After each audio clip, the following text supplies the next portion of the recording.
Ini warung Mamah Dian. Saya mendengar informasi dari orang lain yang saksi. Dia saksi mata, ya. Saksi mata kejadiannya malam itu.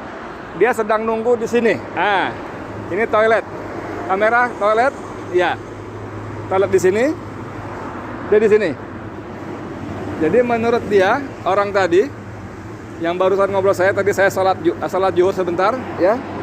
Sekarang jam 14 kurang 13.55. Tadi salat di musola situ.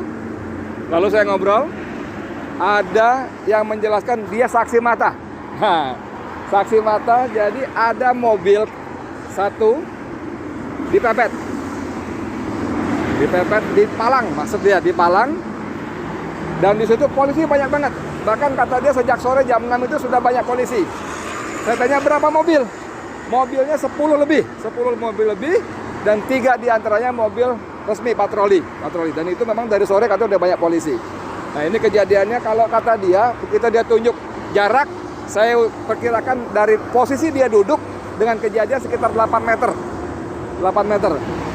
Jadi kalau polisi mengatakan ada baku tembak, tembak-menembak, sekali lagi si saksi mata tadi yang tidak ingin ditampilkan nama apalagi wajahnya mengatakan cuma 2 kali. 2 kali, tidak ada tembak-tembakan. Dan dia mengatakan bahwa yang menembak adalah polisi. Orang yang di dalam mobil sama sekali tidak membawa senjata karena tidak melakukan tembakan balasan.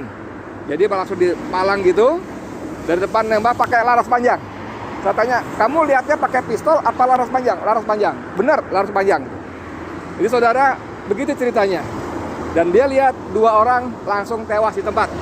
Menurut penglihatan dia yang jaraknya sekitar kurang lebih 8 meter. Tadi saya tanya, posisimu di mana? Di situ. Dari duduk kamu dengan peristiwa yang terjadi berapa meter? 10 meter, mobil itu parkir? Oh enggak, sini lagi. Jadi mobil parkir, dia sebut jarak lebih depan lagi, jadi saya perkirakan sekitar 8 meter. 8 meter. Lalu polisi dia sebut langsung menembak ban kiri depan. Langsung nempel, dor. Ban kiri depan. Tujuannya supaya mobil tidak kabur. Nah saudara, kalau polisi menarasikan satu terjadi baku tembak, sekali lagi dari 2 dan narasumber lain yang saya hubungi tadi beberapa kali wawancara, tidak ada baku tembak. Seperti penjelasan dari Munarman, Sekretaris Umum FPI, tidak ada baku tembak. Tidak ada. 2 sumber pertama di depan tadi saya tanyakan juga cuma meninggal 2 kali tembakan. Sumber yang dekat lokasi sini, kamera, ya, dia ada di sini, kejadiannya sekitar di sini, juga cuma 2 kali tembakan. Tidak ada baku tembak. Yang kedua, dia memastikan tidak ada baku tembak karena yang di dalam mobil tidak membalas tembakan. Jadi tidak membawa senjata api. Tidak membawa senjata api. Tentang samurai segala macam, dia tidak berani memastikan bagaimana sesungguhnya ada atau tidak. Karena dia juga tidak boleh mendekat. Tapi dia menambahkan seperti keterangan sebelumnya, bahwa orang-orang sekitar sini yang datang mendekat memang diusir. Tidak boleh, menjauh. Ada teroris katanya.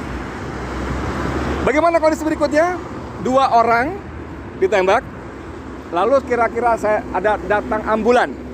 Saya tanya berapa jarak ketika terjadi tembak-menembak dengan ambulan, berapa menit? Setengah jam? Dia bilang ya kira-kira setengah jam. Mungkin ada yang telepon lalu ambulan datang. 2 mayat dibawa keluar, digotong, dibawa pergi ambulan. 4 orang lagi masih hidup, 1 terpinjang-pinjang kakinya. Tapi dia tidak memastikan apakah kena tembak atau tidak, tapi dikatakan terpinjang-pinjang. Itu dipindahkan dengan mobil lain, dibawa pergi entah kemana. Saudara sekalian, saya Edi Mulyadi dari lokasi kilometer 50 tol Jakarta Cikampek ingin memastikan bagaimana situasi sebenarnya. Apakah benar cerita dari versi polisi yang langsung disampaikan oleh Kapolda Metro Jaya Fadil Imran, atau versi FPI seperti disampaikan oleh Munarman dan Ketua Umum FPI Kiai Sobri Lubis. Walaupun lebih banyak Munarman yang menyampaikan. Jadi dari beberapa kejadian, beberapa keterangan saya sementara ini menyimpulkan bahwa informasi dari polisi tidak akurat. Saya tidak berani bilang bohong, tapi tidak akurat. Karena saya bicara dengan beberapa saksi mengatakan memang tidak ada baku tembak, tidak ada tembak menembak. Dan lagi memang walaupun kejadiannya sudah dini hari, ini jalur ini ramai. Selalu ada saja mobil yang lewat. Dan seperti banyak kita temukan dalam grup-grup WA di media sosial, tidak ada garis polisi. Tidak ada garis polisi seperti yang diceritakan oleh narasumber saya tadi. Tidak ada garis polisi. Yang ada polisi yang mengusir orang-orang datang. Tidak ada garis polisi, tidak ada apa istilahnya olah TKP dan sebagainya, tidak ada. Tidak ada. Saudara sekalian, apa sesungguhnya terjadi? Sekarang kita baca bagaimana Komnas HAM dan berbagai lembaga-lembaga yang concern dengan hukum dan HAM, hak asasi manusia, sudah mulai bersuara. Ini diduga kuat ada abuse of power, ada penyimpangan kekuasaan, ya. Jadi ada abuse power dan sudah banyak suara-suara yang menuntut dibentuknya tim pencari fakta, tim mencari fakta yang independen, yang bebas dari intervensi kekuasaan. Kita bagaimana tunggu berikutnya, mudah-mudahan Allah semakin buka lagi. Allah buka lagi bagaimana kekuasaan sudah digunakan untuk hal-hal yang tidak pada tempatnya.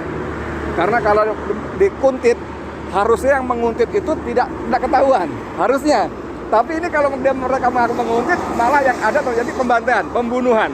Jadi tidak menguntit lagi. Lagi kalau orang Balang mengatakan, para ahli hukum, atas dasar apa Habib dikuntit?